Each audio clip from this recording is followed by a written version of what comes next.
farming has been part of agriculture for thousands of years. This type of farming is a class of agriculture that entails the long-term production of milk, usually from dairy cows, but also from goats, sheep, and camels. This milk may either be processed on site or transported to a dairy factory for processing or eventual retail sale.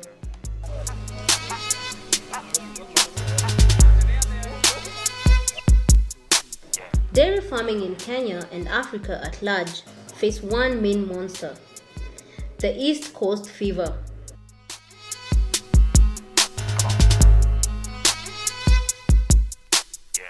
The ECF in this area is very dangerous because it can kill a young cow, it can kill a big cow or something, and the cost that has taken you to get that cow to that level, it is very hard to recover because it takes long. Kuna wakati ng'ombe alizaa, alafu baada ya hapo akapatwa na ECF. Sasa tukajaribu kutibu, akashindwa, ng'ombe akafa. Tukabaki na ndama. Sasa ikawa ni hasara.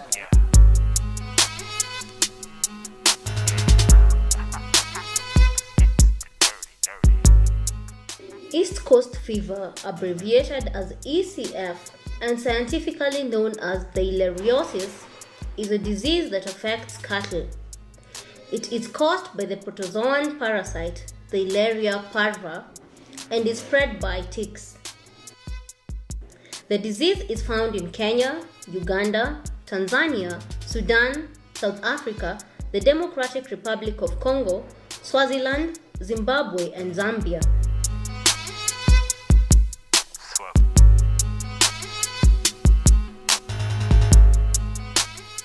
Native cattle are often resistant to the parasite to a great extent, and they do not suffer as severely as foreign cattle.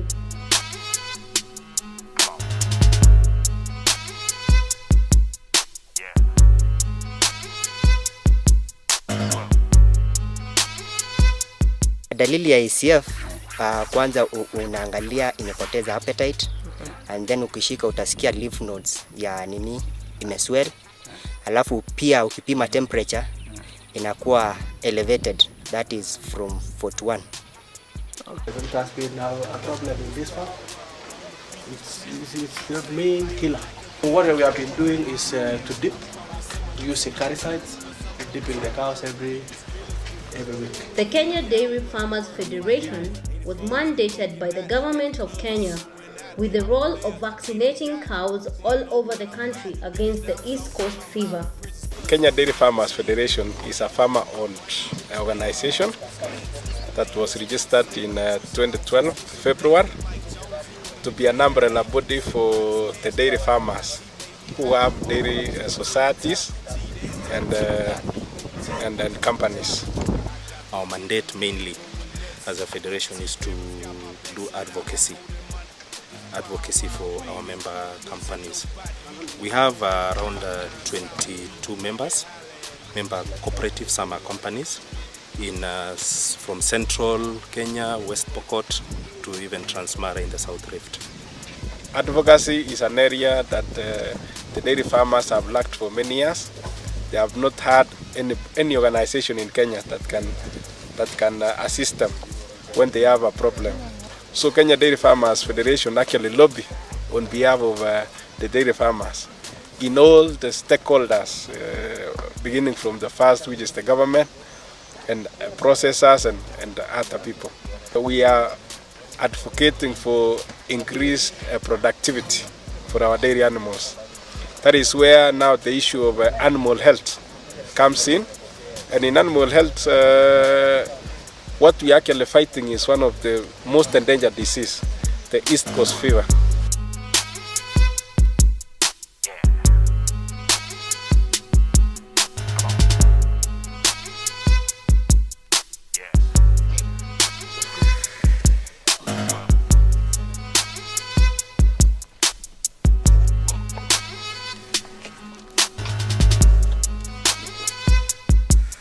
Production of ECF vaccine started in the 1980s.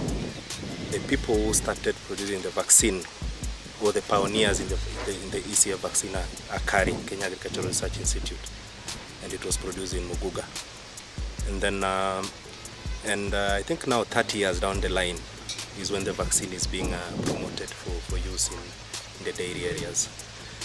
We decided to assist farmers to control this most endangered disease so that the farmer can actually supply milk continuously throughout the month. Because you know, when you have your ill animal, you supply for maybe 5 days, your cow gets ill, and not even actually getting ill alone. The cost of treating this disease is very expensive. Locally, most of the local vets use 3,000 to 5,000 to treat the animal, and the animal takes between 5 to 10 days to actually come back to lactation. So it's a problem that farmers actually face. So Kenya Dairy Farmers Federation intervened, talked with the government and discussed with the government. Then later on, Kenya Dairy Farmers was licensed to roll out the ECF vaccination. And it was good for us because we already represent over 100,000 farmers through our dairy societies.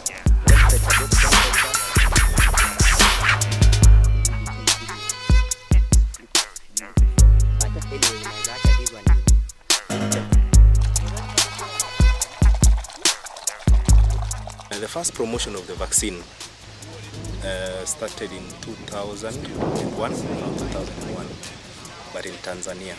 Then to the Maasai ecosystem in Kenya later on. We have done this program from September last year, and to this point we have been able to vaccinate over 6,000 animals. Over 6,000 animals, and farmers are actually giving us good reports. The issue of increasing productivity, which is one of our core objectives, we can say we are actually accomplishing that objective by assisting these dairy farmers. For the farmers who did the ECF vaccine, we can't say we've had a problem of the disease recurring, or the cow like having the disease. We've not had that. So basically, we can say it's a plus. At the moment, we only dip them once in a month, which is a great saving for us. A very great saving for us, because we used to use about 9,000 every month for the KARI site. So after the vaccine, we have seen a great saving, and since then there has never been any cow that has been attacked in this farm by ECF. That is what we are glad about that vaccine. Naona sio mbaya, manake pesa ambayo ningetumia kutibu ng'ombe ECF ni nyingi kushinda hiyo ambayo nimetumia sasa kuchanja.